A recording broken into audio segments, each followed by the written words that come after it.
How to move the taskbar to the top, left, or right in Windows 11. Let me show you how. First, open any web browser that is on your PC and go to the following page. Click on Download Explorer Patcher. Scroll down and download latest version. Now you will see the setup has started to download. Click to open the setup.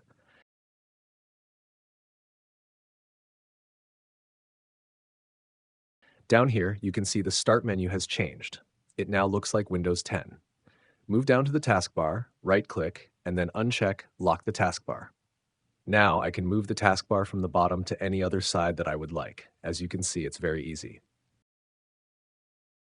Now let me customize the Start menu. Click on Start and type to search for Explorer Patcher, then click to open it.